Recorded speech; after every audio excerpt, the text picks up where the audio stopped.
வணக்கம் நண்பாஸ், daily black பாகம் 131.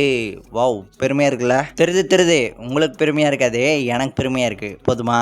2 நாள் சலிக்கிற அளவுக்கு லீவு போட்டாச்சு. சனிக்கிழமை அதுவுமா காலேஜுக்கு போயிட்டு வந்துட்டேன். என்ன ஆஃப் டே தான் வந்துட்டேன், அது வேறு விஷயம். வந்து கொஞ்ச நேரம் தம்பி கூட விளையாண்டுட்டு அதுக்கப்புறம் நார்மலாக நான் வாட்டுக்கு முடியெல்லாம் சீவிட்டு இருந்தேன். எப்படி சீவினாலும் ஒரே மாதிரி தான் இருக்குது. என்ன பண்ணுறது, மோராசி போல். அப்படி என் கூட சேர்ந்து ஃபோன் பார்த்து என் தம்பி கண்ணாடி போட்டாங்கிறதுல எனக்கு ரொம்ப பெருமையாக இருக்குது. சரி, வண்டியில் போகிறத ஒரு வீடியோ எடுறானா, நான் எப்படி எடுத்து வச்சுருக்கிறான் பார்த்தீங்களா?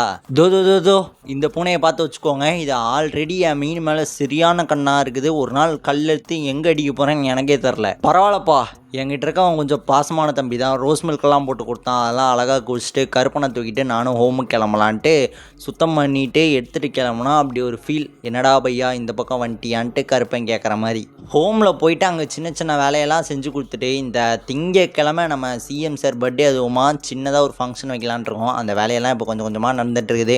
அப்புறம் வீட்டுக்கு வந்துட்டேன். இந்த முடி எப்படி அழகாக இருக்குதா இப்படி சைடில் வச்சா? எங்கள் அம்மாவுக்கு தெரியாமல் எங்கள் அம்மாவோட ரோஸ் வாட்டர் லைட்டாக அப்ளை பண்ணிட்டேன். அதுக்கப்புறம் திடீர்னு ஒரு பல்லு மேலே ஒரு அக்கறை வந்து பல்லெல்லாம் விளக்கிட்டு மூஞ்சியெல்லாம் கழுவிட்டு வந்துட்டேன். அப்புறம் இந்த ரோஸ் ஆயில் தலையில் மூஞ்சிக்கு.